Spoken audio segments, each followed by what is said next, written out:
Thank you. All right, everybody can hear me? Good.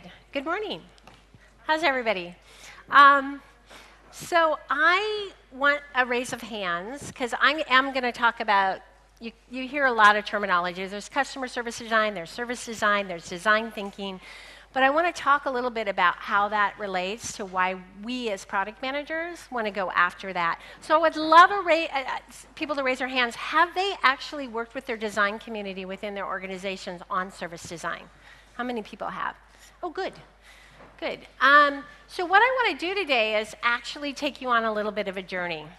And I think that journey is important for us to understand as product managers, how do we implement much more about what we service our customers with, not just the products that we develop for them.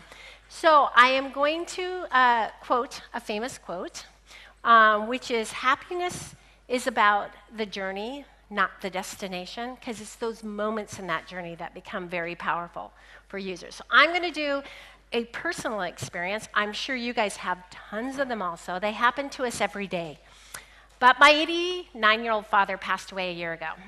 And he did all the finances for my mother. He got online, paid the bills, got on the bank, did everything he needed to do. So my mother, who's 86, now had to learn how to do all that stuff. So my sister and I, both very digitally savvy, we're going to help her. So we're bringing her along through this process. And I come one day, and Mom goes, my bank card won't work. I can't get money out of the machine. And I'm like, oh, Mom. And we look at it. I go, did you authorize it? And she said, authorize it? And I said, well, it says right on here, you go to the website and you authorize your bank card. So I went, okay, I'll do this for you, Mom.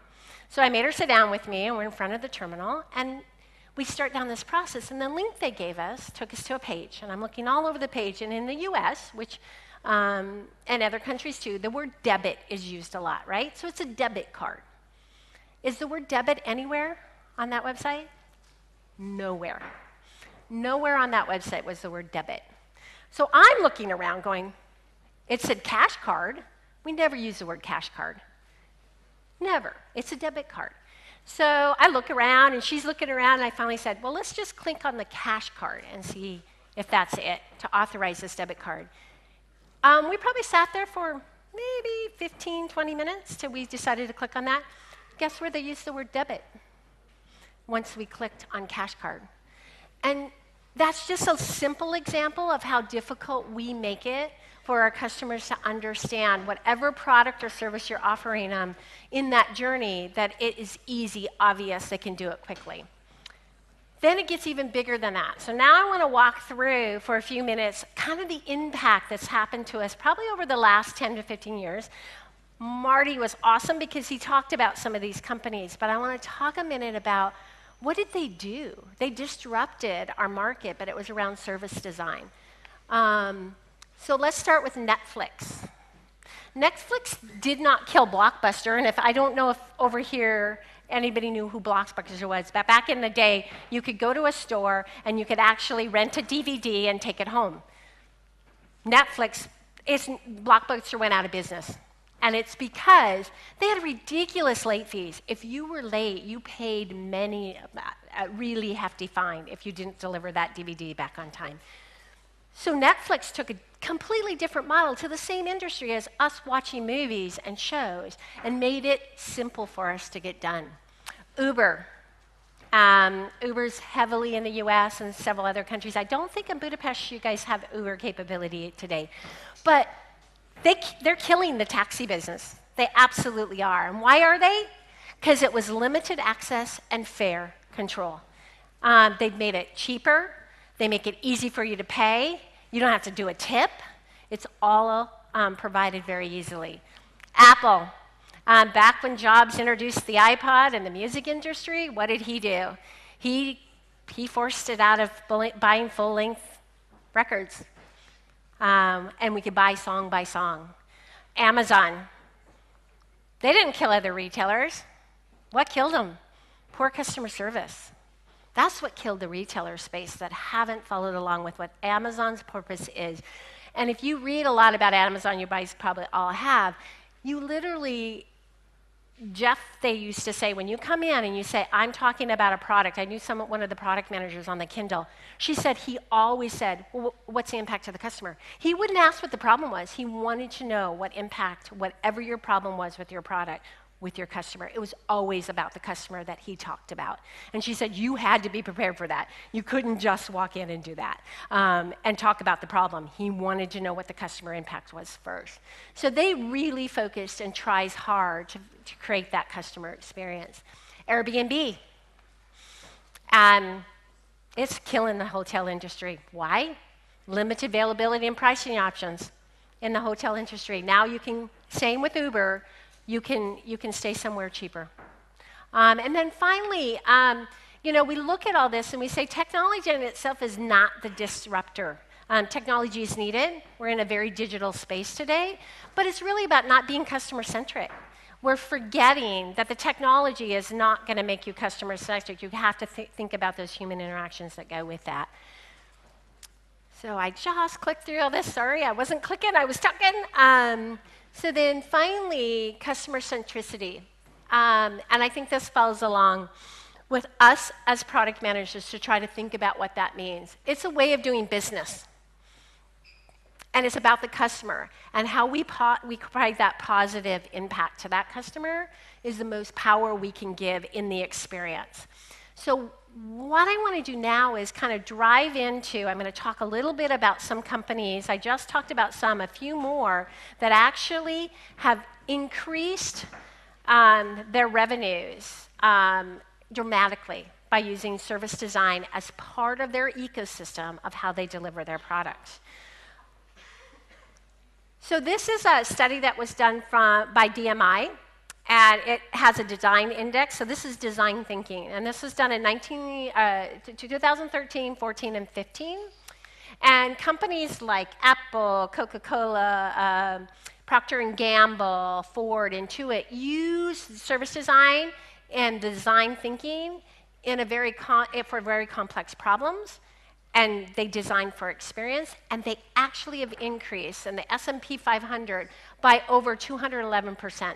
So ranked against all their other competition and all the other companies in that space, they have increased their revenue dramatically by thinking about this problem, solving these problems, and thinking about it. And if you step back and look at it, it's the product. It's the product team. It's the product manager. Looking at what that service is and what they're going about doing. So let's talk a little bit about, so now I want to dive in for a few minutes and just talk a little bit about, well, what is this? What do you need to think about as a product manager as you start to think about what is it this product is, how do I deliver it, how does the experience go with the customers? So first of all, it's really important that service surrounds all of us every single day. Every product we develop goes into an ecosystem and gives us the ability to provide a service. So what do you have to do in that? What do you have to look at as a product manager you start down that path? And I think you have to pick the moments first, and I'll go into a lot of detail, some tools and techniques some of you probably have used if you've been doing service design with your design community. But you gotta look at the moments, going through that process of looking for those moments of truth that impact the customer. You wanna balance. You really, really want to look at the balance of digital, human interaction, and then physical. And what I mean by physical is you've got to figure out how they interact, how they touch it, how does it go about that. So you want to look at that from that perspective. And then finally, I think there's visible and invisible aspects too.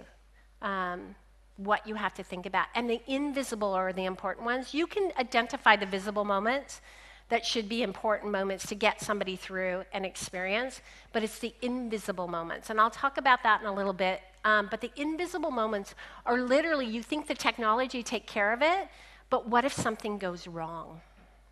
How do you expose back that invisible moment, and then how do you get that, and that becomes a visible moment, then how do you take a customer through that experience that doesn't take them hours to get to resolution and false. So you have to think about the visible and invisible moments. And then finally, within this, I think you have to think about the people. And when I talk about the people, I don't just mean the customer. I actually mean your employees. So one of the things I did several years ago, and one of the things I worked on, I went to the customer support organization, and I made my product managers come with me and sit down. The things coming out of customer support were saying, oh, the customer's asking about this, they don't understand this, it doesn't work this way, it does not. They gave us a wealth of information. Now, what was really sad is the number of problems that our customers were having with our products and how we had to resolve those. But they told us, right? They showed us that we have done a really poor job at understanding who our customers are, what they were looking for, why they needed to get things done. And so we then partnered. I took my product managers, my designers, and we partnered with customer support, and we did sessions with them for them to tell us what they thought the product should be doing for the customer, because they were experienced every day answering those questions. And some of them were quite difficult questions to answer. So I think it's really important to remember that service does surround us every single day as product. So then how do we go about doing that?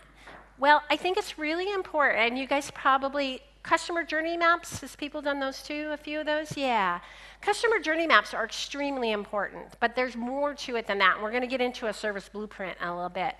But it's about expanding that journey. It's about laying that down. It's about understanding what that journey you want your customer to go through, and getting your arms around that. Because if you don't expand that journey, you kind of don't know where your product fits in that experience. There's 3 lenses I like to put on customer journey once we lay it down. Operationally, it has to operate, right? It has to deliver the experience or the product to the end and what that customer needs to get done. You want to look for unique moments, though. That's another lens. It's kind of that uniqueness. Because as the designers, as we commented earlier, sitting over in Muse, designers want to make things unique. They want to make things different. They want to look for that aha moment, and that signature of what that product's about. So you do want to look for some of those. You want to put another lens on it. So you want to do the operational lens, and you want to do the unique moment lens. And then you want to start to look at, okay, well, what's of high value? Drive to looking for those high value things, not only for the customer, but a lot of those start to equate back to your business. And that business sense of, if this is high value for our customer and we can deliver on it, we should get high business value out of that also. So you want to take those 3 lenses on top of that customer journey. Don't just do one. You got to do all 3. I tend to go to the operational because I want to make this great experience for them, but adding those other 2 lenses really help you look at those moments that you want to really excite. And then going from there, you want to really make the moments real. So what does that mean? Well, that means pausing, taking a moment, and going, wait a minute. Which would I prototype? Which one would I go after? How do I go after it?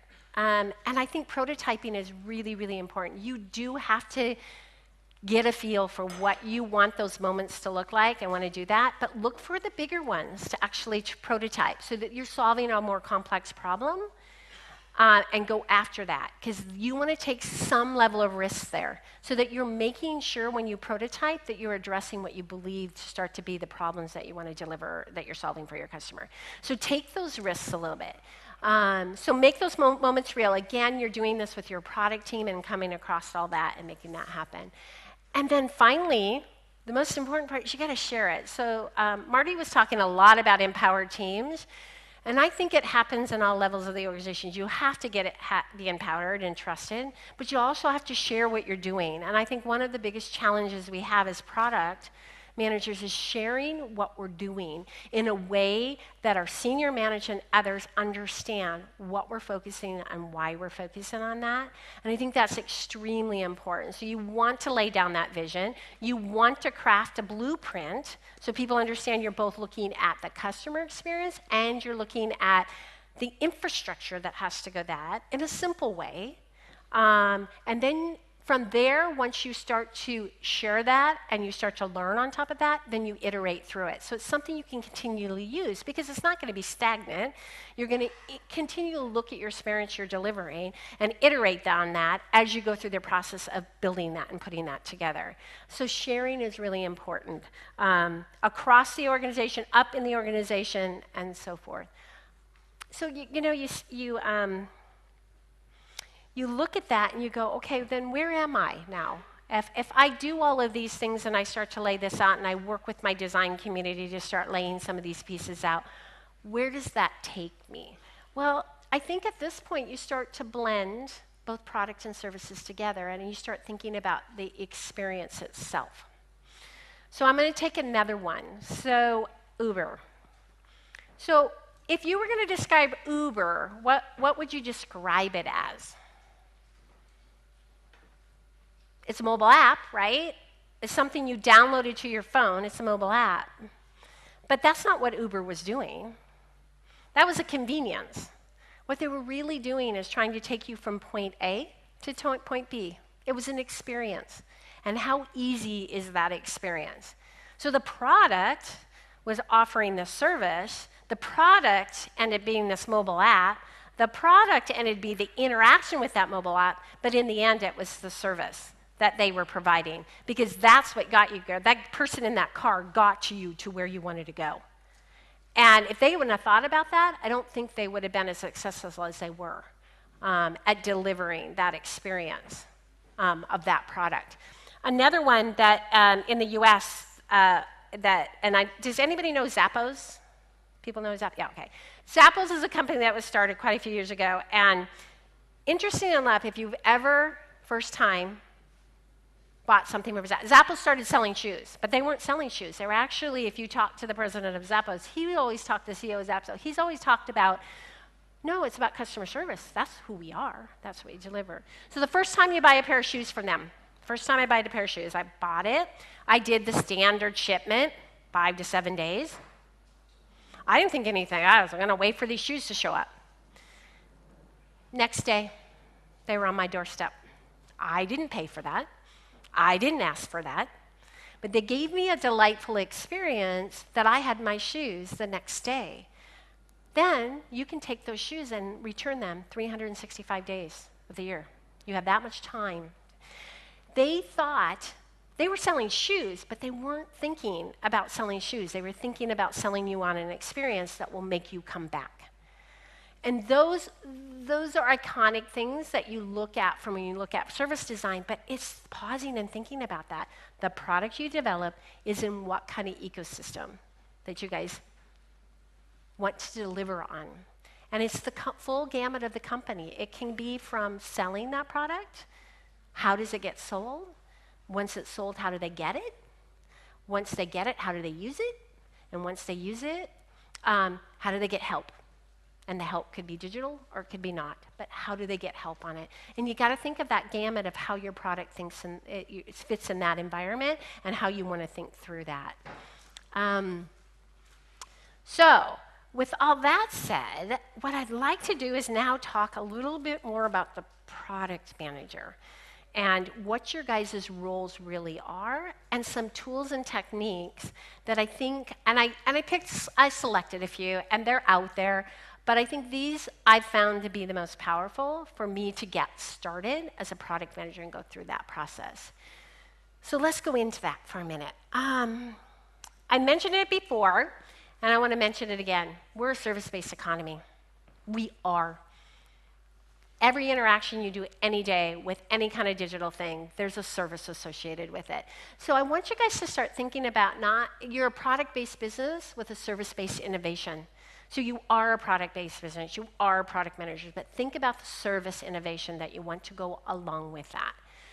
So what does that mean for a product manager? Well, I think one of the things you got to first start to say is you got to anchor what you do in the voice of the customer. You got to think about what am I saying to deliver and understand that customer's voice. If you don't keep the customer right here in front of you, you won't be able to stay on top of that because you'll get deep into the features of the product. You go deep and get into the depth of the features. Or you get what Marty suggested when you were not in an organization that was trusted, you get told what you're building.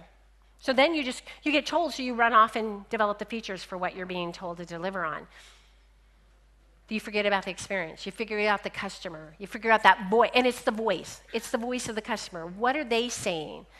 Why is the experience so bad? Why is it taking me so long to get this done? Why can't I do this quickly? If you did this quickly for me, I would move on and do more. You gotta listen to the voice of your customer. You have to apply a service design framework. You really do. And there's a lot of techniques and tools out there, but if you start incorporating that and how you lay out your product, roadmaps, visions, laying that down, you have a better understanding, I think, of being able to go after that customer voice.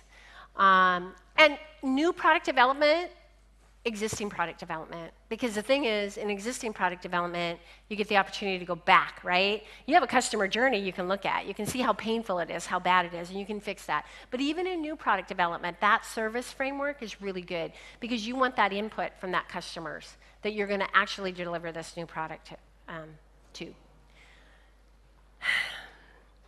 This is the one I struggle with the most because companies do not talk about this. Firms don't invest equally. They don't talk about service management and developing that service. They don't talk about it. Oh, that's customer support.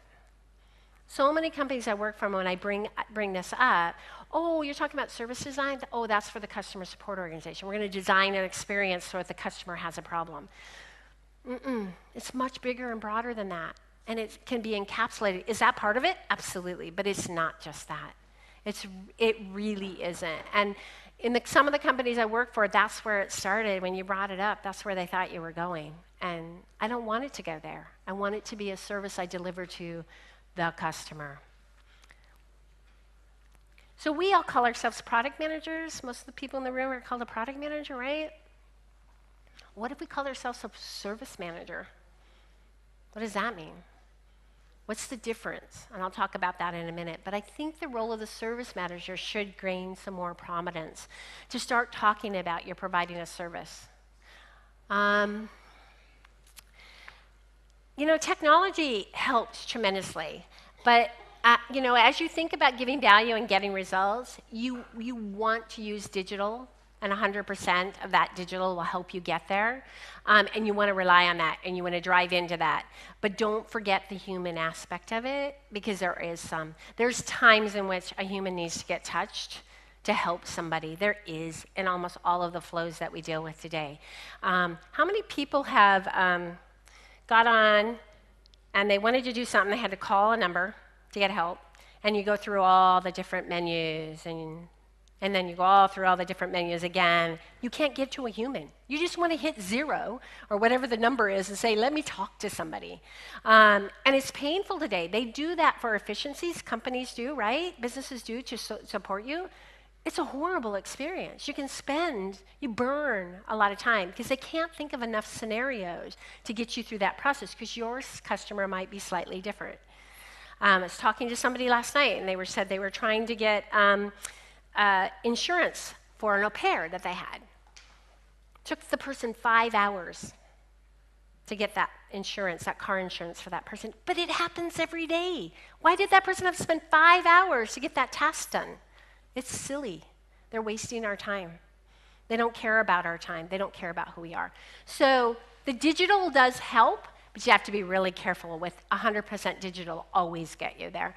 And then finally, service management does. When you start thinking about managing your services, it pushes you to continually monitor. That's the other thing that's the beauty of service design is you don't stop. You don't say the product's done.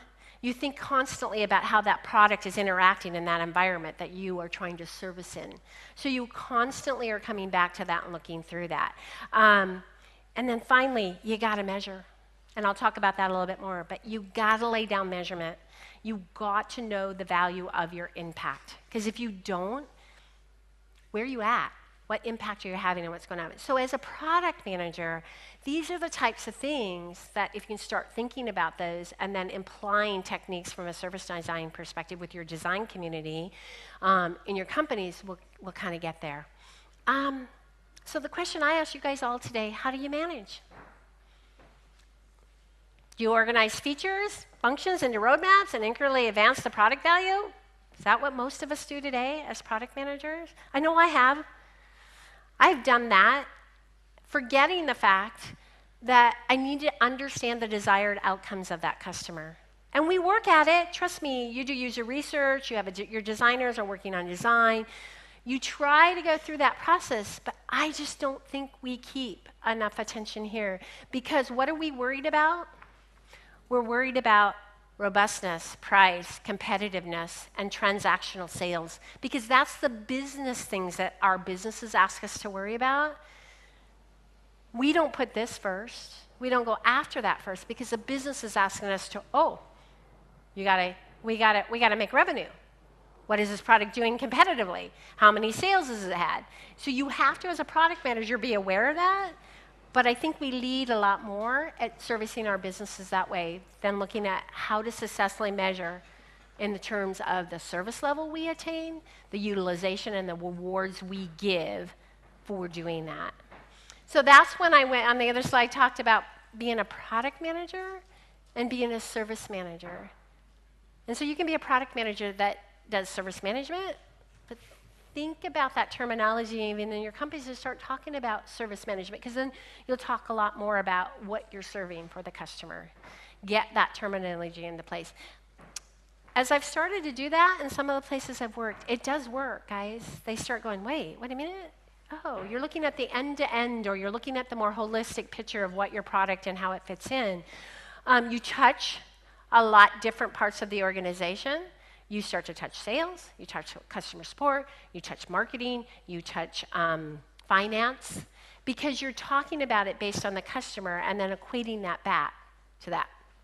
So think about this as you go back and think about what kind of product manager you actually want to be. All right. So that, I talked a little bit about the impact that service design can have and the design thinking community can have on companies, what they deliver, how they deliver, and actually being disruptors, right? That first set were a lot of companies that disrupted the market, actually put some companies out of business. So let's talk about the tools for a little bit. These are some of the ones I like to use. There's many out there. I'm not going to talk about all of these. Some of these are very familiar. Some of these are very design-centric. Personas are very design-centric, understanding who your customer base is and how you go after that. I'm going to, visual goals. I'm not going to show you an example of that, but visual goals are actually important that you put it in a visual aspect so that people understand visually. So when you see it, when you promote it, you talk about it, it's got a visual, iconic representation to it. But the couple that I'm going to talk about here are, I'm going to talk about customer journey maps and service blueprints. I'm going to talk about experience roadmap. And I don't know, does anybody done an experience roadmap? Have you ever heard of it before? A little bit? Okay, good. And then finally, measure. I can't iterate it enough that measurement is really important. So let's talk about those. So this is, and please ignore the content in here because it probably doesn't help you a whole lot. But the point of this was a service blueprint can be fairly straightforward. And there's two aspects of a service blueprint. The top half is laying out the customer journey. And as you lay out that journey, you're looking for the visible and invisible parts. So I talked a little bit about the visible parts is what the customer is doing at the time, right? The invisible parts start to be, might need to go to support. I might need to check inventory and delivery times. I'm not checking them, somebody else is checking them for me. So those become the invisible experiences. Let's say you have to call customer support for something. Well, they need access to the data to be able to answer that question. Those are invisible experiences, but they can also be very painful because if that support organization doesn't have all the information they need, then they're putting you on hold. They're going and saying, I'll get back to you. Or they have to call you back. Look at the expense associated with that experience for a company and the customer experience associated with that. So journey map's the top part, is really trying to lay that out, lay the interactions, both on the visible, what your customer experience is, and then the invisible ones, and lay that down. Understand that. Also start to think about the time it takes to go through this process, because I think that's the thing we miss out on, is we forget how painful the amount of time it takes to actually get something done. And I don't know about you guys, but I think my time's valuable, but I think a lot of companies could care less about my time. They could care less. And I'll give you another example. So United Airlines, I had a ton of frequent flyer miles. I ended up sending my daughter and her fiance and my husband and I were going to use frequent flyers to go to Austria. Life got messy. I had to cancel my husband and I's trip. So I wanted my frequent flyer miles back. Because it was international travel, I tried to do it online. I got so far as saying I canceled my ticket, and then it said call customer support, or you have to call this number. And so I called this number. Hour later, I had to tell them that they were not giving my points back correctly. I had to figure out the algorithm and why their website was broken. And thank goodness I had a software background and I knew what they were doing, but I literally had to go to a manager to get my points back, and it should have just automatically happened. And then they argued with me when I said, I don't want to pay the $125 cancellation fee because you just wasted an hour of my time. I'm like, what? My time is not valuable? And they put me on hold and had to go figure out why the website wasn't working, and back and forth for an hour. Am I pissed at United Airlines right now? Damn right. They make me mad. So that leaves people to walk away. That leaves people to maybe not even get their points back. And they say they give them back to you. So why didn't I get them back? Why did I have to solve their problems for you? So that, if they had mapped a journey and they'd have mapped a journey for that piece of their experience, I would say none of them on the phone would have wanted the same experience I went through. And all they did was apologize. I'm sorry, ma'am. Sorry, ma'am. I said, stop saying you're sorry. You're not sorry. You're a person that has to deal with this environment, and you better damn well tell your company to straighten this environment out. So those are the things you want to think about when you start to think about that customer journey and all aspects of that. And then the next phase is actually the schematic for, so you do those special moments, you go through those. The next is, well, what's the service blueprint? So the service blueprint is really, you think about the customer journey as a front stage. It's what everybody's seeing. The blueprint on the backside, which is a service blueprint that puts all of this together, is really the behind the scenes. How do you operate? What do you connect together? What do you need to be able to do that experience? And that's where your architecture of your software comes in. That's the way the processes behind the scenes work in your company. And I think you have to understand that and lay that down so you understand how your product fits in that environment. And that's why I like this technique, because I feel like it comes together nicely to let you look at that. So again, this is a group that I grabbed this service blueprint, but there's tons of examples out there. But I like this format. It's not overly complicated. You may have to do several service blueprints to get through how complex your problem is, but it's a nice way to start to lay it down very simply. And there's techniques on how you get teams together to grab the information, of course, on the customer journey side. Then you would grab your engineering team and others in the organization, your operational teams, to lay out the service side of that blueprint to give you that full print all the way around. So let's talk now a little bit about, so as you work through this process, you get your service map, you get your journeys laid down, you've done personas. I talked about sharing the vision. This is something that I actually worked on at Tesco. walked into Tesco, and they are an agency-based, they're retailer, right? One of the largest retailers, definitely in the UK, and pretty large around the world. And they needed to work on their digital platform because what they had done is they used agencies to build everything out. I had to go to management and say, why are we working on all these things when we don't even have a single login? So this visual was a experience roadmap to start to show them along a timeline the experiences that we needed to deliver, and we weren't even getting to basic expectations to our customers. We weren't even hitting them today. We have to do all of these things to start to get to an experience that our customer goes, duh, why didn't you do this for me before? Why do you make it so hard to order groceries online? Why can't I log in one place and get to everything that I want to get to? And they had built it over time because they used agencies and they created a different login for every experience that they wanted. And when I put this in front of management, they went, oh, we don't want to work on that. That's not sexy, that's not exciting, that's not what we want to do. But until they solved this problem, the customer experience wasn't going to get dramatically better because these were basic expectations that you need. So I found this a nice way, a visual way to try to get people on board on that journey that we were trying to solve. And then once we did that, oh, we've hit basic expectations. Now we can start going above that line and start to talk about what are those experiences we start to deliver on, and at least in a time frame form, so we can look at that. So anyway, something. Then finally, let's talk about measurement. You guys, you got to measure your impact. You got to lay it down. This is by Google Ventures, and I'm sorry this was kind of blurry because I couldn't find a good picture of it, but I wanted one of theirs. It's called the HEART framework, and it's simple.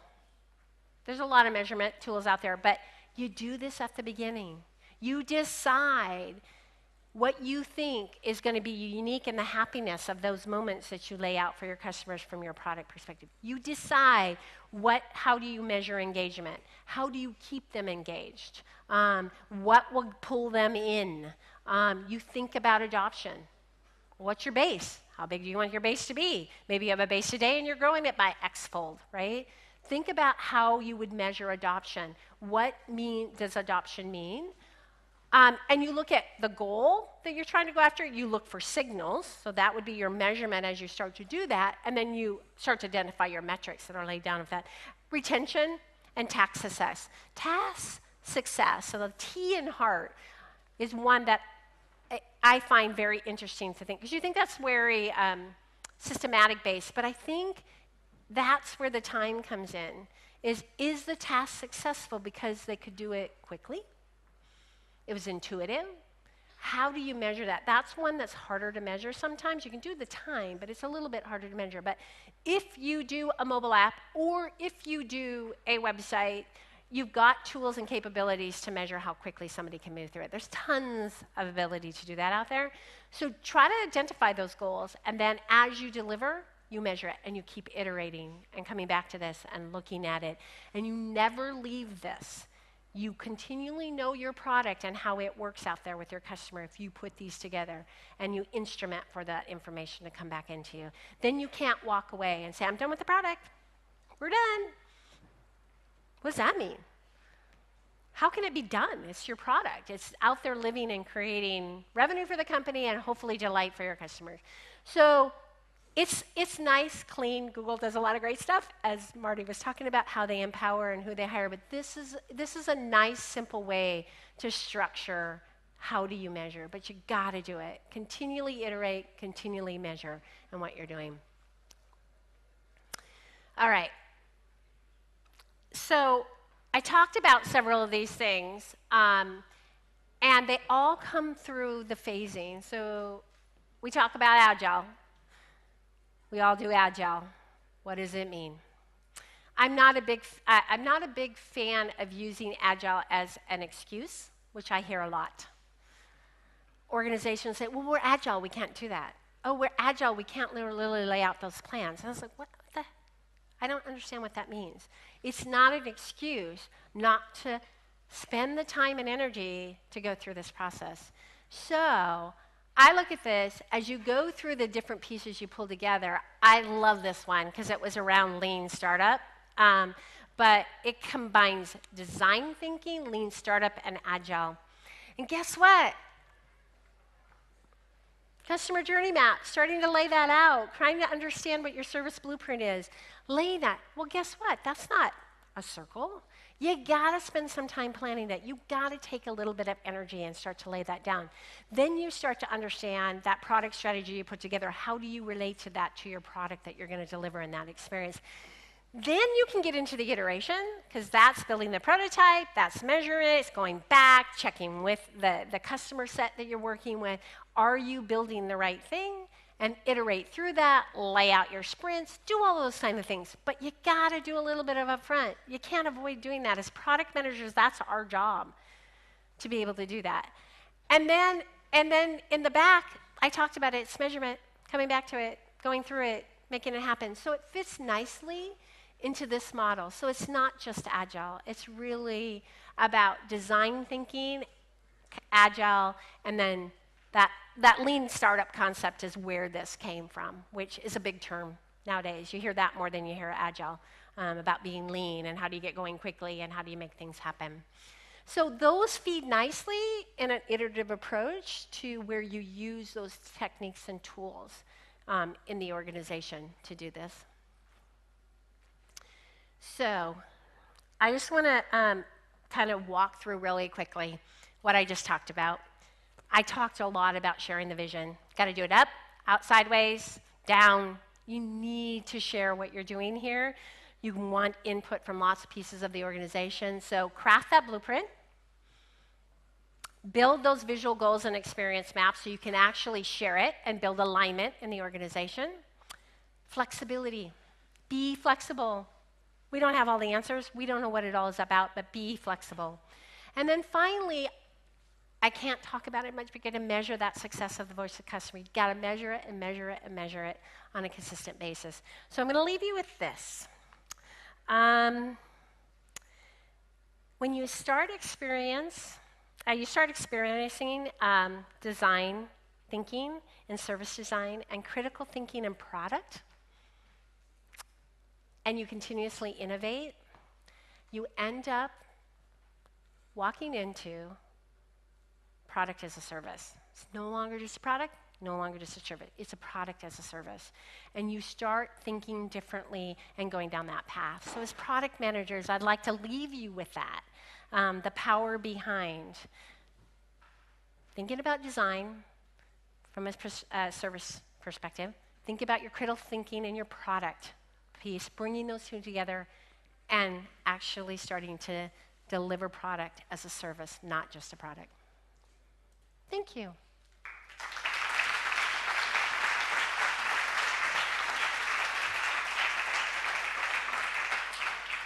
Thank you, Misty. A reminder to everyone, go to slido.com and then put in Impact BP, and then your question will show up on the screen. Upvote the ones you like. If you don't like them, write your own. Neil has already got 3 votes. Linking this talk to the last talk, how do you balance between user customer needs and the strategic needs of the business, as they are often not aligned? Absolutely. And I think my opinion is that's where we get fundamentally broken, because our senior management does always think about the business needs more than they should. And so I think the job of a product manager is taking, which is one of the next questions, which is the best practice for sharing that vision, is going back in on a very consistent basis, sharing the vision, sharing that vision of that roadmap of what you heard was supposed to be product and how it's going to offer in your services. But you got to relate it back to how it actually impacts the business, because once you talk in terms of financials and how this relates to that, I think you perk the ears of your senior management when you do that. One of the things I did many years ago, I was running engineering teams. I have a computer science background, so I ran engineering teams for years. And they were just like, we'd be talking about product, and as soon as I talked about technical debt, and it was a term coined way back in the 1990s, I know the gentleman that coined it, he talked about technical debt. As soon as he said, I have to architect this because we architect this badly and the software doesn't work the way we want to, and we've got to spend time That didn't help the customer. That didn't help the business. That was costly. But as soon as you put it in a financial term, all of a sudden everybody perked up and went, what do you mean we have technical debt? Well, what does that mean? How much is that going to cost us? So you got to think about how you balance those two, but you have to take your business and overlay it with it. You can't avoid not talking that, but I think you have to educate. You absolutely have to educate that you're not building just a product, you're actually building a service experience that your product actually involves in. Cool. Do we do the next one, or did you address that one? So let me talk about that one just for it. So I think that's a big question because there's tools and techniques like the experience map you can use. Guys, it's like anything. You be giving, we talked about OKRs in the first talk. You got to repeat it and repeat it and repeat it. I know you go, wait a minute, I've already shared this with them. But every time you come back in to do an update, every time you are ready to launch something, you got to go back and revisit that. You got to revisit that vision you were sharing, and you have to admit when you had to alter on it or why you had to change it. So don't forget that. It doesn't stay static. And I think that you just got to repeat it and repeat it and find a visual a way to simplify it so you can share that every time. Set context, give progress. Set context, give detail, whatever it may be. I've seen that seems to have worked the best for me when I go down that path. Fabulous. Next, Neil's got another one, Misty. Okay. Neil was really God, engaged. who's Neil? I like the question. How do you accurately measure happiness and engagement of your users, especially if you have a small user base that doesn't hit the feedback button? Good question. So, happiness. That's a toughie because happiness typically is they accomplished it, right? They didn't have any issues. They were able to get done what they wanted. And you can't necessarily measure that happiness. But I do think when you prototype or you put stuff out in front of customers, I think you can, especially if you have a small customer base, which is nice because you can kind of prototype and interact, and you can even do usable prototypes, is those aha moments where they go, oh, that's done. Okay, great. It's actually comments they make, or they just move on, or they quickly found it. I think you have to equate happiness with that they are like, and then I think happiness ties very directly to coming back. Okay, they were pleased, they want to do it again, or they want to come back to it. So I think you have to equate those two and start to look at that. The other part about engagement is, I think that's just expansion. One way to do engagement, which I know they use surveys, and I'm not necessarily the biggest fan of always just using surveys, but have they recommended it to anybody else? Can you equate somebody that was using the product, they say they shared it with their friends? And our social media, how it's getting shared. We got more tools today than we ever did to at least to say, oh, this person shared that. Okay. Then that means that they were engaged enough to feel like they wanted to share it with somebody else. So those are a couple ways to start to measure, but happiness isn't easy, by no means. And you have to figure out your space and how you're going to touch that. And you have to do some equating to the experience you're watching them go through and how they come through that. Cool. You good for some more? Oh, sure, if we have more time, if you guys want to keep going. So what just to fill everybody in, we're going to, after Misty's finished answering these questions, we're going to take a break, and the next talk will be at 11:40. Okay. So if you don't want to listen to Misty anymore and you think coffee is more important, you can get up and go at any point. Okay. Okay, the coffee drinkers have identified themselves. Good, get me one too. All right. But we'll press on, Misty, while there are questions here, as long as you're willing to answer them. Ooh, the next question's an interesting one. They are different, guys, but I think they start to blend together. That's why you have to use your design community and your user experience designs and blend them together. User experience design usually stays in the context of that product. Typically, that's what I've seen. Service goes beyond that. So the service designers I've hired in my organizations didn't worry about this one particular bubble of what somebody was doing or what that was going to deliver from an experience around that. They went and said, oh, well, what happens when it hits customer support and there's a problem? Or what happens when they buy it? What experience do we give when they purchase it? is that good? Is that bad? And so they look at it more horizontally from a service design perspective. They look across that versus just those moments of when you're delivering. And they tie it together typically, because I feel like user experience design, that the times I've worked with that has always been in context to, there's a box around it, and that's where you spend that. And you can make it kick-ass experience, but it's in context to just that. So that's how I look at the difference between the two, and I think they have to come together, because all those user experiences make up the service design journey that you're going to actually deliver on. Okay, I think we're going to stop it there because the AV team need their coffee break. Oh, okay, so, absolutely. I mean, they already... Thank you, everybody. Thanks to Misty.